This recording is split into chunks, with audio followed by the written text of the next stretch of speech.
पर आप सभी का स्वागत है।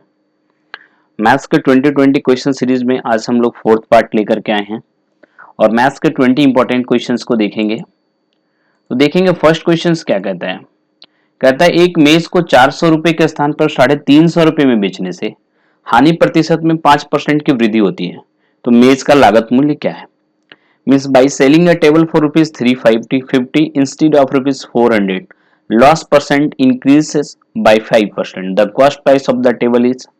बड़ा सिंपल सा क्वेश्चन है। अगर प्रेजेंट ऑप्शंस लगाएंगे, प्रेजेंट लाइफ में भी देखेंगे तो आराम से ऐसे क्वेश्चंस हमारे लाइफ में आते हैं कि अगर 400 रुपए में पहले बेचते थे, किसी सामान का सेलिंग प्राइस 400 था, अगर इसकी जगह पे हमने अब 350 रख दिया इसका सेलिंग प्राइस, तो मुझे ना लॉस एक्स्ट्रा होता है, जो भी पहले लॉस हो रहा होगा उससे एक्स्ट्रा लॉसेस हो रहा है। ये ऑफकोर्स ऐसा होगा भी, क्योंकि 400 रुपए में जब बेच रहे थे, अगर उसी सामान को अब 350 रुपए में बेचने लगे तो पक्का है कि मुझे और हानि हुई है। और कितना, 50 रुपए कम किया। अच्छा, ये 50 रुपए जो हमने कम किया वो अपना हमने 5% लॉस सहा, 5% लॉस सहा, यानी 50 रुपया जो है ये सीपी के कितना परसेंट के बराबर होगा, 5% के बराबर होगा। सीपी के कितने परसेंट के बराबर होगा, 5% के बराबर होगा। तो सीपी अपने आप में कितना, 100% क्या होगी। तो आप 5 से इसको सॉल्व करोगे, क्या आएगा 10, 10 पे डबल जीरो आकर के क्या हो जाएगा सी पे answer, that means 1000 is the right answer. Next question कहता है एक व्यापारी अपने ग्राहकों को बाजार मूल्य पर 10% छूट की इजाजत देता है। ठीक है, बाजार मूल्य को आप मार्क्स प्राइस बोल सकते हो। इस पर 10% छूट की इजाजत देने के बाद भी 20% लाभ हासिल करना चाहता है, तो उसे लागत मूल्य से कितने प्रतिशत अधिक पर अपनी वस्तु को अंकित करना चाहिए। तो ध्यान दीजिए, इधर हम कॉस्ट प्राइस लिख लेते हैं और यहाँ सेलिंग प्राइस लिख लेते हैं। क्या कहता है कि एक व्यापारी ना कितना मार्क्स प्राइस रखे, मार्क प्राइस कितना रखे कि उसे 20% का लाभ हो, कब, जब 10% का छूट दे उसके बावजूद भी। तो मान लेते हैं अगर सीपी इसका 100 रुपए हो, तो 20% लाभ कमाना है इसे, तो इसका सेलिंग प्राइस पक्का 120 रुपए होना चाहिए। लेकिन क्या कहता है कि यह जो भी सेलिंग प्राइस होगा, यह मार्क्स प्राइस का, यह जो सेलिंग प्राइस हुआ यह मार्क्स प्राइस का कितना 10% छूट देने के बाद हुआ होगा। 10% यानी 120 जो होगा वह मार्क्स प्राइस का 10% छूट देने के बाद कितना परसेंट, 90% के बराबर होगा। तो अपने आप में मार्क्स प्राइस कितनी होगी, 100% के बराबर होगा। तो थ्री टाइम्स और ये 4 टाइम्स में। अब आप देखेंगे 400/3, मार्क्स प्राइस कितना आ गया 400/3। इसको सॉल्व करेंगे या फिर एक काम करेंगे, इसको आप क्या करेंगे, इसमें सीपी को माइनस कर देंगे तो एक्स्ट्रा पैसा पता चल जाएगा। अगर सॉल्व करेंगे तो आप देख सकते हैं इसको आ जाएगा कितना, 133 होल 1/3। तो आप कहते हैं 100 रुपए का चीज मार्क्स प्राइस कितना, इतना पे आके खड़ा हो गया, तो एक्स्ट्रा कितना दिख रहा है, ऑप्शन बी इज करेक्ट। हाँ, सो नेक्स्ट क्वेश्चन देखते हैं हम लोग। नेक्स्ट क्वेश्चन नंबर 3 है। क्वेश्चन नंबर 3 ये मिस प्रिंट है, देख लेंगे। क्वेश्चन नंबर 2 हो गया, क्वेश्चन नंबर 3 कहता है if n is equal to 7 + 4√3 then the value of root under n + 1/√n।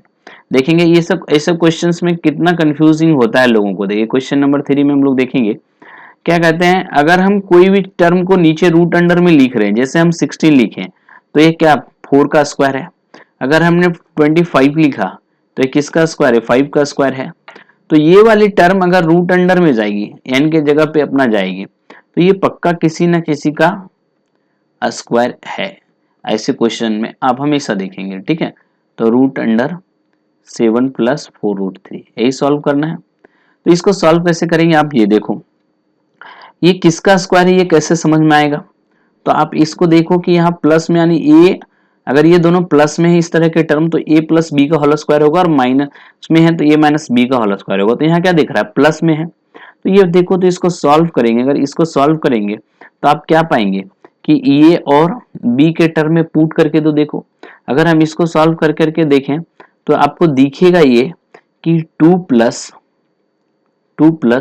√3 का होल स्क्वायर है। कितना का, 2 + √3 का, क्योंकि 2 + √3 अगर 2 को a मान लिया और √3 को मैं क्या मान लिया, b मान लिया। क्या मान लिया, b मान लिया। तो a² + b² + 2ab करिएगा तो यही टर्म आएगा। a² यानी 2 का स्क्वायर 4 और b का स्क्वायर √3 का स्क्वायर 3, 4 और √3 का स्क्वायर करने से 3 आया, 4 3 7 आया, प्लस 2ab, 2 × 2 × √3, 2 2 जा 4 √3। सो दिख रहा है कि आपको a + b यानी 2 + √3 का होल स्क्वायर है। अगर आपको ये चीज अब दिख रही है, अगर दिख गया कि ये 2 प्लस रूट थ्री का होल स्क्वायर है, तो यहाँ तो आपका 2 प्लस रूट थ्री निकल जाएगा। फर्स्ट टर्म जो निकलेगा वह कितना निकलेगा, 2 प्लस रूट अंडर थ्री, और यहाँ निकलेगा 1/2 plus root under three.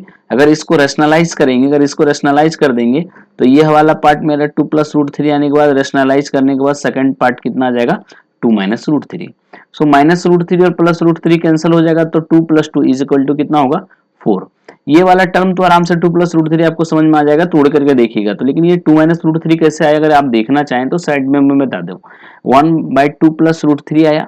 Rationalise क्या होता है, अगर नीचे कोई रूट का टर्म है ऐसा, तो उसको ऊपर में इसका जस्ट साइन चेंज करके मल्टीप्लाई कर देते हैं, नीचे भी वही साइन चेंज करके मल्टीप्लाई कर देते हैं। तो देखेंगे ऊपर में तो 2 माइनस रूट थ्री रहेगा ही रहेगा, नीचे 2 प्लस रूट थ्री और 2 माइनस रूट थ्री, यानी ए प्लस बी ए माइनस बी, ए प्लस बी और ए माइनस बी, यानी ए स्क्वायर माइनस बी स्क्वायर, दो का स्क्वायर कितना हो जाएगा 4, और रूट थ्री का स्क्वायर कितना हो जाएगा 3। तो 4 में 3 चला जाएगा, एक बचेगा। ऊपर में तो 2 माइनस रूट थ्री बचा, नीचे 1 बचा, तो 1 का वैल्यू कुछ नहीं नीचे डिनोमिनेटर में रहेगा, तो 2 माइनस रूट थ्री, यही 2 माइनस रूट थ्री मैंने लिखा था। ठीक है, so option B is correct. Next move to the question number 4। Here it is written the simple interest on a sum of money is 1/16 of the sum. If the number of years is numerically equal to the rate percent per annum, then the rate percent per annum is what? देखिए बड़ा simple सा है ये questions. कहता है कि साधारण ब्याज पर कोई राशि ब्याज के रूप में खुद का 1/16 हो जाती है यदि ब्याज की दर तथा समय संख्यात्मक रूप से समान हो तो दर ज्ञात करें।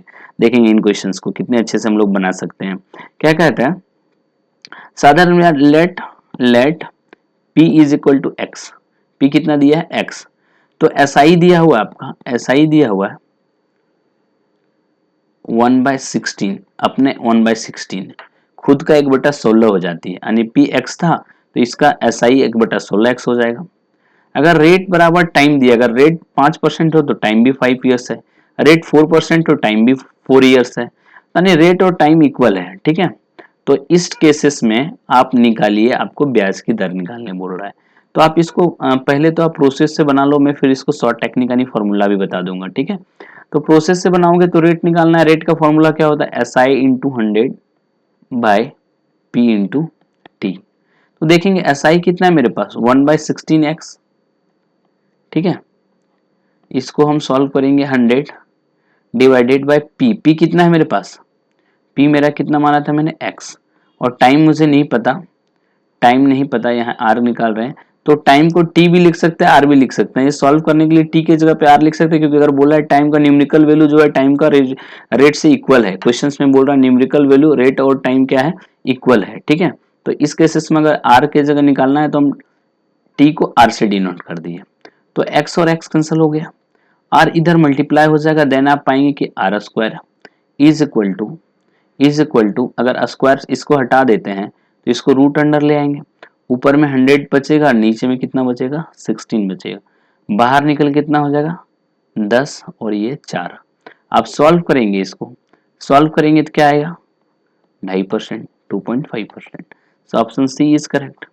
ऐसे क्वेश्चंस को जब कहे ना कि कोई धन अपना इतना हो जाता है सी आई एस आई के रूप में, इतना बाई इतना हो जाता है और रेट और टाइम इक्वल हो, तो आपको कुछ नहीं करना है, रेट निकालना हो या टाइम निकालना हो, आप क्या करिएगा root under n into 100, where n is कितना गुना हो जाता है अपना वो वाला टर्म है, तो कितना गुना हो गया है 1/16 हो गया है मल्टीप्लाइड बाय 100। तो सॉल्व करेंगे कितना होगा 10 और 4, यही आया था, तो 10 को 4 से डिवाइड करेंगे कितना 2.5%। So option C is correct. Next question को देखेंगे हम लोग। कहता है एक मेज को 400 रुपए के स्थान पर 350 रुपए बेचकर हानि प्रतिशत में 5% से वृद्धि हो जाती है, तो मेज का लागत मूल्य क्या होगा। मुझे लगता है क्वेश्चन अभी मैंने देखा है, चलिए देख लेते हैं, कोई नहीं, रिपीटेड हो सकता हो गया। एक मेज को 400 रुपीज की जगह में मैंने कितना में बेचा है 350 रुपए में, तो हानि प्रतिशत 5% वृद्धि हो जाती है, यानी 50 रुपए था कम करने से, 50 रुपए दाम करने से कितना परसेंट 5% मेरा क्या करता है लॉस बढ़ जाता है। तो 50 जो है सीपी का 5% लॉस के बराबर है, तो अपने आप में सीपी 100% क्या होगी, तो आप इसको सॉल्व करेंगे देख पाएंगे कि ऑप्शन सी इज करेक्ट। ठीक है, नेक्स्ट क्वेश्चन देखेंगे। कहता है एक समांतर चतुर्भुज में आसन भुजाओं की लंबाई 36 सेंटीमीटर और 27 सेंटीमीटर है। समांतर चतुर्भुज समझते हैं जिसका आमने सामने का भुजा क्या हो, इक्वल हो और पैरेलल हो। ठीक है, तो ये वाला साइड पैरेलल, दोनों साइड दिया हुआ है, अगर एक 36 है तो दूसरा कितना है 27 है, ठीक है, सेंटीमीटर में दिया हुआ है, ठीक है। यदि लंबी भुजाएं यानी अगर ये 36 है तो इधर भी 36, इधर 27, तो इसके सामने वाला भी 27, ठीक है। कहता है लंबी भुजाएं यानी 36 सेंटीमीटर वाले में के भुजाएं के बीच की दूरी कितनी है 12 सेंटीमीटर है, तो छोटी भुजाओं के बीच की दूरी कितनी है यानी ये वाला दूरी कितना है, ठीक है, यही पूछ रहा है। तो देखेंगे समांतर चतुर्भुज का मतलब यानी पैरेललोग्राम का एरिया क्या होता है, पैरेललोग्राम का एरिया निकालने का फॉर्मूला क्या होता है, बेस इंटू हाइट। तो यहाँ बेस कितना है 36 है, बड़ा वाला साइड को बेस लेंगे 36 है, तो हाइट कितना 12 दिया हुआ है। तो इधर से अगर एरिया जो निकलेगा, अगर इस पार्ट को बेस ले लेते हैं तो इधर अगर 27 है तो इधर तो भी कोई हाइट होगी, इन दोनों के बीच का डिस्टेंस होगा, दोनों छोटी भुजा के बीच में, तो नहीं पता मुझे, तो लेट इट बी h, कुछ भी हो। तो इसको सॉल्व करेंगे, h का वैल्यू निकल जाएगा 9 से कितना बार में 4 बार में, 9 से कितना बार में 3 बार में, 3 से सॉल्व करेंगे 4 बार में, 4 4 जा कितना हो जाएगा 16 centimetre. So option B is correct. ऐसे क्वेश्चन एग्जाम में हमेशा पूछे जाते हैं, चाहे आप सेंट्रल एसएससी का तैयारी कर रहे हो या फिर किसी स्टेट का एग्जाम कर रहे हो, तैयारी कर रहे हो, ठीक है। कहता है एक वस्तु पर 900 रुपए अंकित किए गए और उस पर 8% और 8% की 2 क्रमागत छूट दी गई। यदि दुकानदार 2 छूट की जगह 16% की एक छूट देता तो विक्रेता को कितना लाभ या हानि होगी। चलो देखिए, बड़ा अच्छा से ऐसे क्वेश्चन देख सकते हैं कि उसका अंकित मूल्य कितना था 900 अंकित किए गए हैं, कितना अंकित किए गए हैं 900 रुपए। तो इस पर एक बार 8% का डिस्काउंट दिया गया, ठीक है। तो एक बार 8% डिस्काउंट देगा 9 8 72 रुपीज देगा, 900 रुपए में 72 रुपीज डिस्काउंट दे दिया है, तो अब कितना हो जाएगा 8 to 8 रुपीज हो गया। 72 रुपीज डिस्काउंट देने के बाद 828 बचा। फिर इस पे क्या कर रहा है, फिर से इस पे 8% का डिस्काउंट दे रहा है, इन्हें बोल रहा है। अगर इस पे फिर 8% का डिस्काउंट दे रहा है तो आप इसको सॉल्व करेंगे, तो आप ये नया वाला डिस्काउंट निकाल सकते हैं। और ये डिस्काउंट प्लस यहाँ जो निकला, ये टोटल डिस्काउंट कब हो गया, जब जो कर्मिक डिस्काउंट दिया तब वाले केस में हो गया। लेकिन कंप्लीट डिस्काउंट इसके जगह पे अगर 16% सिर्फ देता, 900 का सिर्फ 16% देता, कितना देता 16% देता, तो हो जाता मेरे 0000 कैंसल 144। तो विक्रेता अगर 16% डायरेक्ट देता तो कितना होता 144, ठीक है। लेकिन अगर पहले 900 पर पहले 8% देता तो 72 रुपीज देता, फिर उस पर कर्मिक डिस्काउंट क्या होता है, फिर वो घटा करके बचे हुए दाम पे फिर 8% का डिस्काउंट लगाएगा। तो बचा हुआ दाम कितना था 900 में अगर मैं 72 रुपए का डिस्काउंट दे चुका है, 900 रुपए में मैं 72 रुपए का डिस्काउंट दे चुका हूं, तो आप देख रहे हो कि 828 रुपया अब हो गया, कितना हो गया 828। अब इस पे ना 8% मुझे डिस्काउंट देना है, इसका 8%, तो इसको मल्टीप्लाई करेंगे 0000 कैंसिल, 8.28 को 8 से मल्टीप्लाई करेंगे तो कितना आ जाएगा 66.24। तो अब देखेंगे ये हम जोड़ देंगे तो कितना हो जाएगा 628 और 138.24। अच्छा देखो, कार्मिक डिस्काउंट देता था तो मात्र विक्रेता को इतना ही पैसा डिस्काउंट देना पड़ता था, लेकिन एक ही डिस्काउंट 16% देना पड़ा तो 144 रुपीज। तो उसको कितना, विक्रेता को कितना लॉस हुआ यही पूछ रहा, विक्रेता को कितना लाभ या हानि हुआ।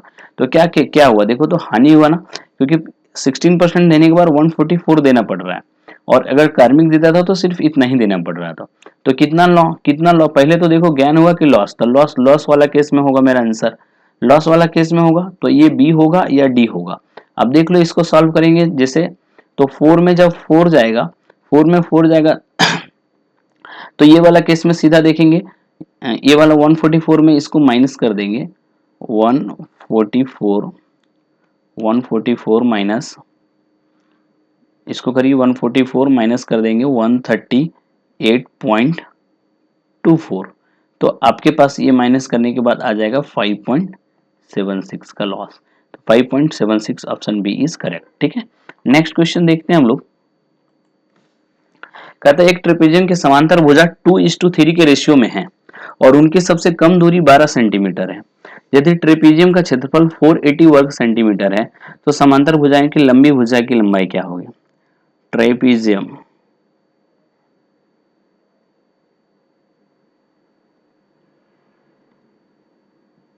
ये हुआ मेरा ट्रेपेजियम। कहता है इसका पैरेलल साइड का रेशियो कितना है 2:3, और इसका डिस्टेंस दिया हुआ है 12 सेंटीमीटर। तो और इसका एरिया भी दिया हुआ है। चलिए ट्रेपीजियम का एरिया क्या होता है, हाफ इंटू समानांतर भुजाओं का जोगफल। अगर समांतर भुजा a प्लस बी है, पहला साइड a है, दूसरा b मान लेते हैं, और मल्टीप्लाइड बाई इसका हाइट। तो इतना इसका दिया हुआ है कितना, 480। एरिया दिया हुआ है कितना ट्रेपीजियम का, तो हाफ इंटू पैरेलल साइड कितना है 2x प्लस 3x यानी कितना 5x हो जाएंगे, मल्टीप्लाइड बाय हाइट। हाइट कितना दिया 12 बराबर 480। तो इसको सॉल्व करेंगे कितना हो जाएगा, इधर से 40 आ जाएंगे और दो इधर जाके मल्टीप्लाई हो जाएगा कितना बार, और ये 5 से आप काट दो 8 बार में। तो x बराबर कितना हो जाएगा 16, x बराबर 16। अगर x का वैल्यू 16 हो जाएगा तो ये 2x, इसमें सबसे लंबी भुजा की लंबाई कितनी बोली जाए, तो लंबी भुजा कितनी है 3x। तो 3 और x का वैल्यू 16 निकला, 16 को 3 से मल्टीप्लाई करोगे तो ऑप्शन डी इज करेक्ट। ठीक है, नेक्स्ट क्वेश्चन देखेंगे, 10 पक्षों, अच्छा 10 पक्षों के एक नियमित बहुभुज के आंतरिक कोणों का माप क्या होगा। What is the measure of an interior angle of a regular polygon of 10 side. तो देखेंगे किसी भी पॉलीगॉन का इंटीरियर एंगल का सम निकालने का फॉर्मूला होता है n-2 इंटू 180। ठीक है, तो अगर एक कोण बोला है तो 10 जितने साइड है उससे डिवाइड कर देंगे। सभी कोणों का इंटीरियर एंगल का सम क्या है n-2 इंटू 180। और अगर कोई एक पूछे तो जितने साइड है उससे डिवाइड कर देंगे रेगुलर पॉलीगॉन में। अगर सभी बाही कोण बोला जाता है रेगुलर पॉलीगॉन का सभी बाही कोणों का योग, तो आप हमेशा ध्यान रखिएगा 360 डिग्री होता है। तो यहाँ अंत कोण बोला तो n-2 इंटू 180, सभी अंत कोणों का योग, सभी अंत कोणों का योग, सभी अंत कोणों का योग का फॉर्मूला क्या होता है n-2 इंटू 180। लेकिन 10 से डिवाइड कर रहे हैं, इसका मतलब क्या है कि एक कोण निकालना है, टोटल जितना साइड है उससे डिवाइड। तो n यानी कितना 10 साइड बोला है, तो 10 यहाँ पुट करेंगे, 10 में 2 गया यानी कितना बचेगा 8 divided by 180 multiplied by 10, sorry divided by 10। तो आप 18 से 8 को डिवाइड मल्टीप्लाई करोगे, ऑप्शन सी इज करेक्ट। कहता है 30,000 रुपए की राशि को 2 साल में एसआई तथा सीआई का अंतर 147 रुपए, तो ब्याज की दर ज्ञात करें।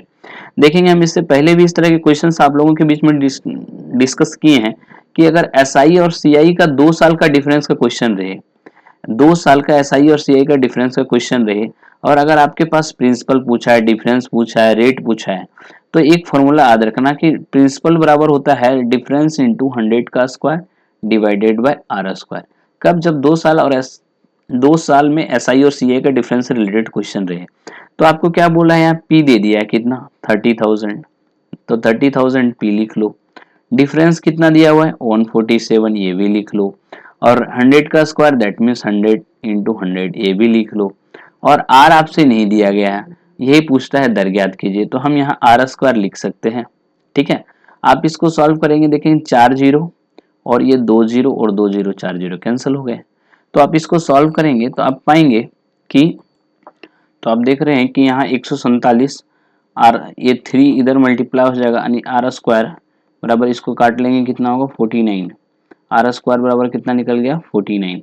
सो अगर ये स्क्वायर हटाकर यहाँ रूट चढ़ा देंगे तो रूट अंडर कितना होगा 7, तो बाहर निकल के कितना हो गया 7%। Option D is correct. ठीक है, नेक्स्ट क्वेश्चन कहता है चक्रवृद्धि ब्याज की किस दर से कोई धनराशि 4 साल में इतना तथा 5 सालों में इतना हो जाएगी। ध्यान देंगे कोई भी धनराशि होगी, नहीं पता मुझे, कोई भी रेट होगा, यह 4 साल में जो है 4 ईयर में 3840 हो जा रही है। और 5 साल में, अगर 5वें साल की बात करूं, 5वें साल में यह राशि कितनी हो जा रही है 3936 हो जा रही है।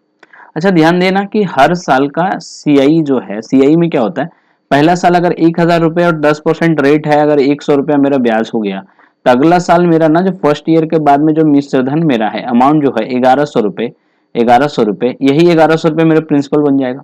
और इस पे 10% फिर 110 रुपया ब्याज लेकर के मेरा 1210 रुपया बन गया अमाउंट, और फिर ये नेक्स्ट ईयर का क्या बन जाता है, मेरा प्रिंसिपल बन जाता है। तो इसी तरह से 3840 रुपया अगर चौथा साल के अंत में है, तो 5वां साल जो 3936 रुपया हुआ है वो इसी पे बढ़ा हुआ है, क्योंकि इसके पहले साल वाला जो मिश्रधन है यही मूलधन बन करके फिर इसमें मेरा इंटरेस्ट चार्ज होकर के इतना हुआ है। तो ध्यान दो कि 3840 रुपए पर ये बढ़ करके 3936 रुपए हो गया, तो रेट कितना हो गया, तो देखो तो कितना हो गया 39, डिफरेंस जो है, डिफरेंस ऑफ इंटरेस्ट कितना है, difference of interest is equal to 36, में कितना 3840 माइनस कर दो, आप क्या पाओगे 6, इसको सॉल्व करोगे 9 0 और 0 यानी कितना पाएंगे 96। तो ये 96 किस पे बढ़ा है 3840 पे बढ़ा है, तो रेट ऑफ इंटरेस्ट क्या होगा 98 जो बढ़ा है कितने पे बढ़ा है 3840 पे। परसेंटेज निकालने के लिए 100 कर दो क्योंकि टाइम तो 1 साल में ही बढ़ा है, तो कुछ करना नहीं है। आप इसको सॉल्व करना चाहेंगे तो आराम से बना सकते हैं, ठीक है। इसको सॉल्व करके देखिए, सॉल्व करने के बाद आपके पास ये फ्रैक्शन में आ जाएगा, फ्रैक्शन में आ जाएगा तो ऑप्शन चुन लेंगे। तो ये 98 ये 10 इसको ये 10 पहले कैंसिल कर लो, तो अब क्या हो जाएगा मेरे पास बचेगा 980 डिवाइडेड बाय कितना 384। इसको सॉल्व करेंगे तो 2 टाइम्स 2.5 समथिंग लाइक दैट, ये किस में ऑप्शन है मेरा ये, सो ए इज राइट आंसर। नेक्स्ट देखेंगे, कहता है नेक्स्ट क्वेश्चन में सभी दो अंकों की संख्याओं का जो क्या होगा जो ठीक 9 से विभाज्य है। तो सबसे पहले देखो दो अंकों की संख्या क्या होगा, स्टार्टिंग 10 होगी और अंतिम दो अंकों की संख्या क्या है 99। तो इन सभी का 10 से स्टार्ट करके 99 तक सम नहीं पूछ रहा है, कह रहा है दो अंकों की संख्या का योग ज्ञात कीजिए जो 9 से ठीक विभाज्य हो। तो दो अंकों की संख्या, पहले तो एक अंक की संख्या 9 से 9 डिवाइड है, तो अब यहाँ से तो नहीं, हमको दो अंकों की संख्या जो है वह पहला डिविजिबल जो है 9 से वह कितना 18 है, और अंतिम संख्या क्या 99 9 से डिविजिबल है, तो हाँ है। तो ऐसी टोटल संख्याएं कितनी हो जाएगी, तो इसको ध्यान रखना कि ऐसे टोटल नंबर जो निकालना हो क्योंकि टोटल इस तरह के सीरीज में रहे तो टोटल कितने नंबर डिविजिबल हो जाएंगे।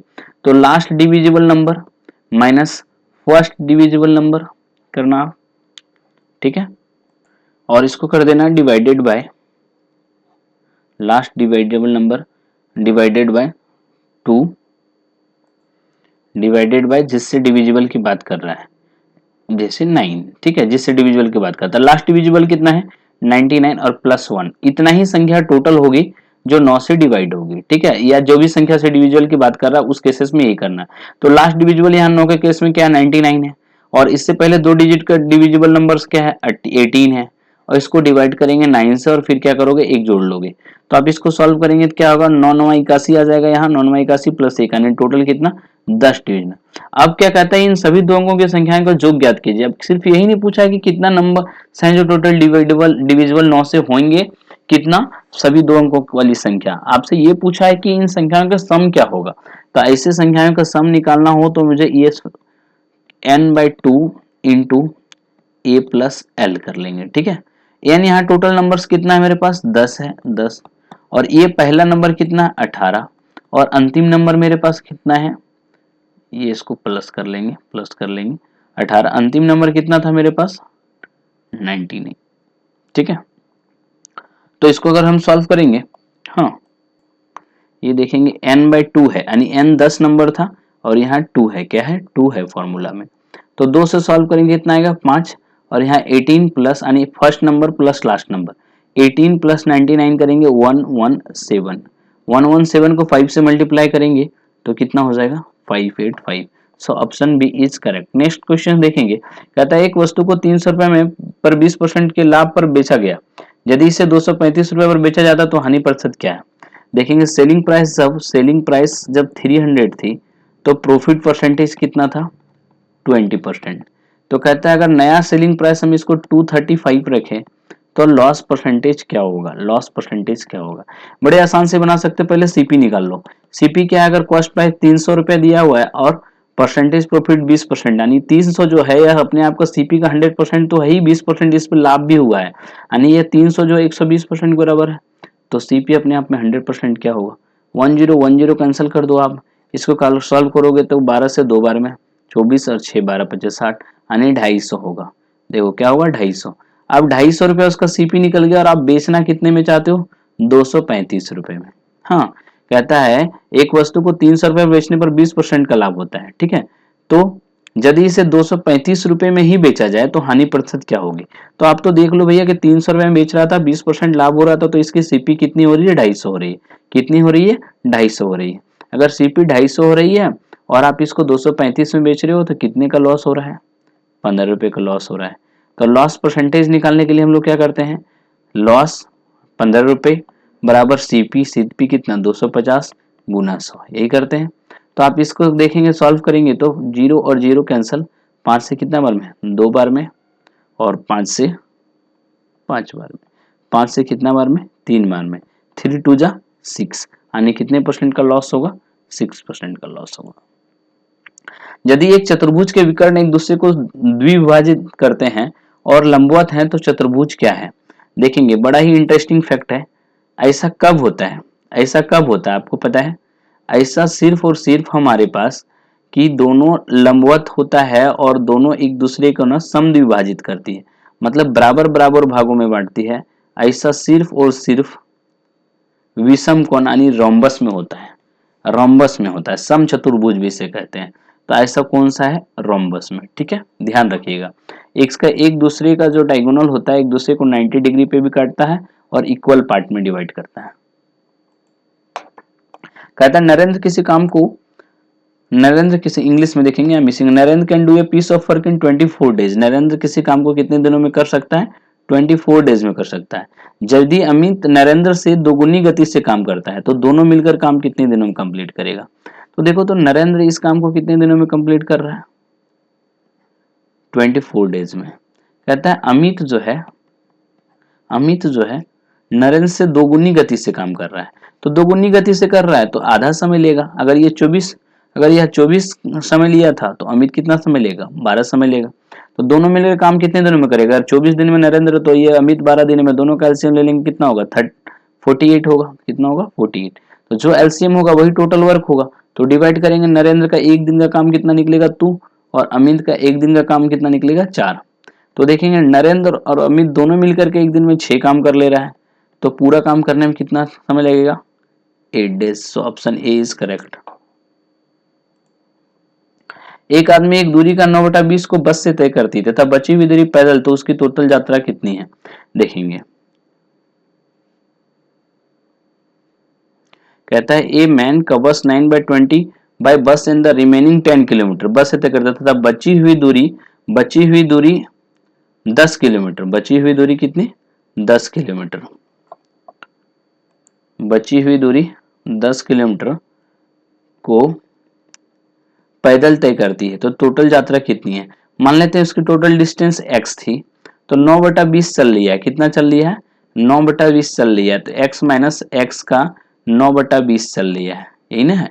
तो बचा हुआ डिस्टेंस कितना है, यही डिस्टेंस दिया हुआ x टोटल डिस्टेंस होगा, इसका 9/20 चल लिया है, तो अभी भी 10 किलोमीटर बचा हुआ है।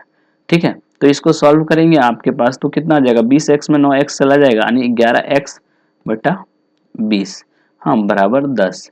तो x का वैल्यू कितना निकलेगा, 220 इंटू 10/11। ठीक है, सॉल्व कर लेंगे, पॉइंट में आंसर आ जाएगा। ठीक है, नेक्स्ट क्वेश्चन देखेंगे। कहता है एक ट्रेन 110 मीटर लंबी प्लेटफॉर्म को 40 सेकंड में पार कर जाती है तथा प्लेटफॉर्म में खड़े एक व्यक्ति को 30 सेकंड में, तो उस ट्रेन की लंबाई क्या है। ध्यान देंगे, बहुत अच्छे से समझ सकते हैं इस क्वेश्चन को, अगर समझ लेंगे तो आपको समझ में आ जाएगी।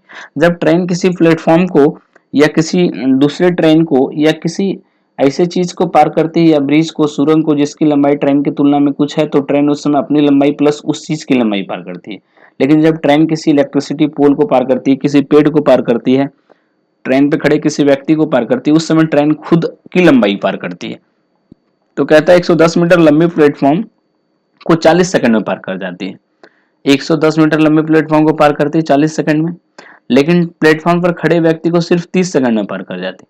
अच्छा, जब प्लेटफॉर्म के खड़े व्यक्ति को पार कर रहे होगी यानी खुद को पार कर रही होगी, अभी मैंने बताया।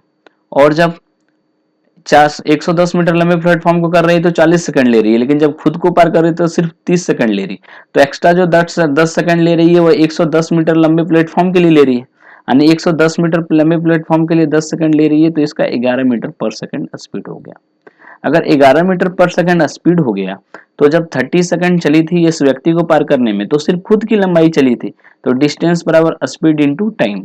तो तब स्पीड तो 11 मीटर पर सेकंड निकाल लिया मैंने, और तब टाइम कितना लिया था व्यक्ति को पार करने में, 30 सेकंड। तो 11 से 30 से गुना कर लेंगे तो आ जाएगा 330 मीटर्स। थोड़ा जल्दी जल्दी क्वेश्चंस को करने का कोशिश करेंगे, एग्जाम में हम लोग को क्वेश्चन सॉल्व करने के लिए बहुत कम टाइम रहते हैं।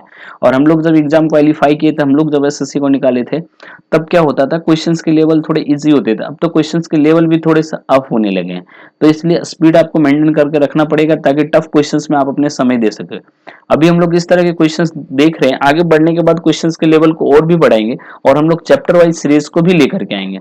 इसलिए आप सभी हम लोगों के साथ परीक्षा हॉल 247 में बने रहें।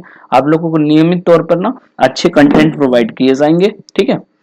Length of in radius of an equilateral triangle is 3 centimetre. The height of this triangle देखेंगे, an equilateral triangle, equilateral triangle जिसका तीनों इंटीरियर एंगल क्या हो, इक्वल हो, यानी 60 डिग्री हो, और तीनों साइड क्या हो, इक्वल हो। कहता है इन सर्कल का रेडियस, इक्विलेटरल ट्रायंगल, इन रेडियस कितना दिया हुआ है, 3 सेंटीमीटर। अगर इधर पार्ट 3 है तो ये वाला पार्ट 6 है, ठीक है। तो हम लोग देख सकते हैं इसको कि ये बड़ा सिंपल सा बात है कि अगर ये 3 है तो इसका 2/2:1 के रेशियो में डिवाइड होता है। अगर हम लोग पढ़ेंगे ट्रायंगल को जाकर के ज्योमेट्री में तो समझ में आएगा, ये 2:1 के रेशियो में मीडियन डिवाइड होता है। अगर ये वाला पार्ट 3 है तो ऊपर इसका 2 पार्ट है, यानी 3 2 6 है। तो आपसे इसकी हाइट पूछी गई है, तो 3 और 6 कितनी हो जाएगी, 9 सेंटीमीटर हो जाएगी। इजी क्वेश्चन था। नेक्स्ट क्वेश्चन कहता है how much percentage of 48 is 6। 6 जो है वो 48 का कितना परसेंट है। बैंक में ऐसे क्वेश्चंस पूछे जाते हैं, बहुत ही इजी है। 6 जो है वो 48 का कितना परसेंट है, जो है वह कितने पे परसेंटेज बोल रहा है, 48 पे, तो डिवाइड करेंगे तो कितना हो जाएगा, डिवाइड करेंगे 12.5% आ जाएगा। नेक्स्ट क्वेश्चन देखेंगे 20 नंबर क्या है। कहता है 3 kg कितना प्रतिशत 12 ग्राम है। 3 kg का कितना प्रतिशत 12 ग्राम है। How much percentage is 12 gram of 3 kg। देखेंगे आप लोग बोल रहे थे कि सर बाइलिंगुअल क्वेश्चन लाइए या हिंदी में लाइए, इसलिए ना मैं मैथ्स को बाइलिंगुअल करने की कोशिश किया है। सिर्फ 1-2 क्वेश्चन ही इंग्लिश में होंगे। अभी आगे आने वाले क्वेश्चन सीरीज में हम ना पूरी तरह से बाइलिंगुअल कर देंगे। अभी भी हालांकि मैक्सिमम क्वेश्चन मैंने 20 out of 20 16-17 question Hindi English दोनों में है। इसलिए अगर किसी भी तरह का कोई शिकायत हो आपको और कुछ इसमें कमियां नजर आए तो आप हमें कमेंट करके अवश्य बताएं, ताकि मैं इसको आपको उस तरह के कंटेंट प्रोवाइड कर सकूं। तो क्या कहता है 3 kg का कितना प्रतिशत 12 ग्राम है। तो ये 12 ग्राम को ऊपर रखेंगे हम लोग, 3 kg यानी इसको ग्राम में चेंज कर लीजिए, 3000 ग्राम का 100, यही है। तो आप 0000 कैंसिल कर लो।